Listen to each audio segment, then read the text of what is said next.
नमस्कार, राम राम साहब। मैं हूं हनुमान जाखड़ और आपको आज सुनाता हूं एक प्रेम कहानी, जो सच्ची घटना पर आधारित प्रेम कहानी, जो मारवाड़ क्षेत्र के बाड़मेर जिले के धोरीमना क्षेत्र की है। मतलब धोरीमना के पास के एक गांव की है। यहाँ मिट्टी की हवेलियां, ढाणियां और रेत के टीले, यहीं पर पली बड़ी थी सीमा। एक तेज तर्रार और पढ़ाई में अच्छी लड़की थी। गांव के पास की ढाणी में रहता था गंगाराम, जो खेती बाड़ी का काम करता था और साथ में पढ़ाई भी करता था। दोनों का परिचय बचपन से था। स्कूल जाते समय, गांव के मेले में और कभी कभी तालाब पर या टांके पर पानी भरते वक्त उनकी नजरें मिल जाती थी। धीरे धीरे ये जान पहचान दोस्ती में बदली और फिर ये दोस्ती तो कई सालों तक दोनों ने एक दूसरे से मिलने की कोशिशें करी। कभी त्योहार पर, कभी मेलों में, कभी खेतों की मेड़ पर।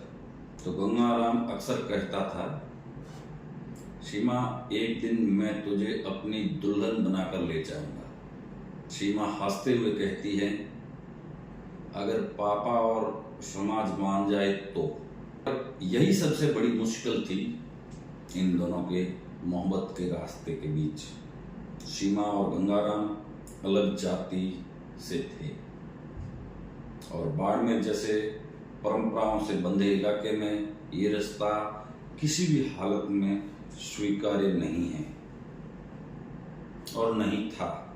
परिवार का विरोध और पंचायत का दबाव, जब परिवारों को इनके रिश्ते की भनक लगी तो हंगामा मच गया और मचना भी लाजमी था।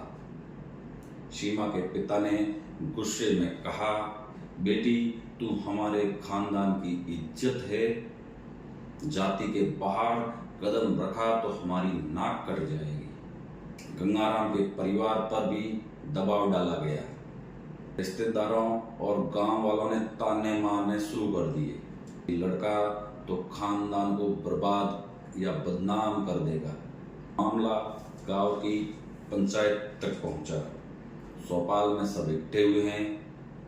पंचायत ने सख्त आवाज में फरमान सुनाया है, अगर सीमा और गंगाराम ने ये रिश्ता नहीं छोड़ा तो दोनों परिवारों को समाज से बहिष्कृत कर दिया जाएगा। उनकी शादियों में कोई शामिल नहीं होगा, कोई रिश्तेदारी नहीं निभाएगा। ये सुनकर दोनों परिवार टूट गए।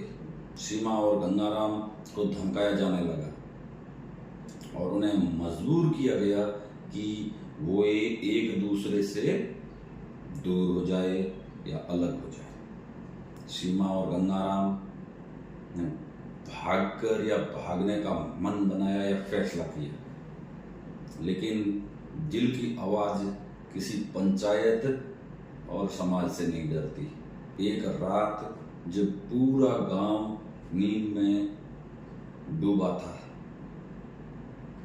सीमा और गंगाराम अपने अपने घर से निकल पड़े। गांव के अंधेरे में रास्तों से होते हुए दोनों ने रेलवे स्टेशन पहुंचने का फैसला किया और रेलवे स्टेशन पहुंच गए। गंगाराम ने सीमा से, अब पीछे मुड़कर मत देखना, आगे सिर्फ हमारा सफर है। सीमा ने कांपते हुए हाथों से उसका हाथ पकड़ा और ट्रेन में बैठ गई। दोनों ने जोधपुर पहुंचकर आर्य समाज के मंदिर में शादी कर ली। गांव में हड़कंप मच गया और उसके परिवार वालों ने उनके ऊपर, गंगाराम के ऊपर केस दर्ज कराया कि हमारी लड़की को बहला फुसला कर लेके गया है। सुबह होते ही गांव में हड़कंप मचना लाजमी था और सीमा के परिवार ने थाने में केस दर्ज कराया और हमारी बेटी का अपहरण कर लिया गया है। पुलिस ने कई दिन तलाश की दोनों को जोधपुर से बरामद कर लिया गया। मामला कोर्ट में पहुंचा। जज ने दोनों से पूछा, क्या तुम अपनी मर्जी से साथ आए हो? सीमा ने साहस के साथ जवाब दिया, जी हाँ, मैंने अपनी मर्जी से गंगाराम से शादी की है। मेरे साथ कोई जबरदस्ती नहीं हुई है।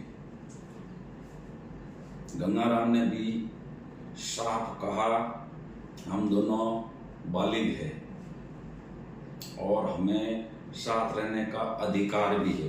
कानून हमें साथ रहने का अधिकार देता है। कोर्ट ने फिर आदेश दे दिया, दोनों की शादी मान्य है, कोई इन्हें अलग नहीं कर सकता, क्योंकि अपना देश का कानून इसे वैध करता है, जो कानून के मुताबिक ये सही भी है। धमकियों का दौर शुरू होता है और फिर एसपी साहब का हस्तक्षेप भी होता है उसमें। कोर्ट के बाद मामला आग में घी डालने जैसा हो गया। गांव और रिश्तेदारों से लगातार गंगाराम को धमकियां आने लगी। सीमा और गंगाराम डरे सहमे रहने लगे। आखिरकार दोनों ने बाड़मेर एसपी ऑफिस पहुंचने का फैसला किया और दोनों बाड़मेर एसपी ऑफिस पहुंच गए। सुरक्षा की गुहार लगाई एसपी साहब से। एसपी साहब ने सख्ती से आदेश दिया, अब पंचायती नहीं कानून चलेगा। जब तक पुलिस है कोई तुम्हें हाथ नहीं लगा सकता। दोनों को शेफ हाउस में रखा गया और उनकी लोकेशन गुप्त रखी गई। नई जिंदगी की शुरुआत कर दी। आज सीमा और गंगाराम अपने गांव से दूर किसी दूसरे जिले में रहते हैं। उन्होंने नया घर बसा लिया है। गंगाराम मजदूरी करता है और सीमा घर संभालती है। सपने अब छोटे हैं, लेकिन सुकून है कि वे साथ हैं। गांव में आज भी उस प्रेम कहानी की चर्चा होती है। इन्होंने परंपरा तोड़ी है, मगर कानून इनके साथ खड़ा है। आप सभी से एक ये सच्ची घटना पर आधारित प्रेम कहानी सुनी तो आपको अच्छी लगी है तो इस वीडियो को लाइक करें और कमेंट करें और शेयर करें। तो दोस्तों, इस कहानी से शिक्षा क्या मिलती है? इसका दो नैरेटिव है, मतलब दो अर्थ निकलता है। समाज के तरफ से देखें तो ये कदापि उचित नहीं है, और जब कानून की बात करें तो एकदम उचित है। और ये सच्ची घटना हमें बताती है कि समाज की पुरानी सोच आज भी कई जगह मौजूद है, पर अब कानून और युवाओं का साहस उन दीवारों को तोड़ रहा है। सीमा और गंगाराम की कहानी इस बात का प्रमाण है कि प्यार जाति और परंपरा से बड़ा है, और अगर हिम्मत हो तो कानून भी आपके साथ खड़ा हो सकता है, होता है। तो मित्रों, आज की प्रेम कहानी ये थी। आपको वीडियो अच्छा लगे तो लाइक, कमेंट और शेयर जरूर करें। कल एक नए वीडियो के साथ एक बार फिर हाजिर होंगे। नमस्कार, जय भारत, जय हिंद।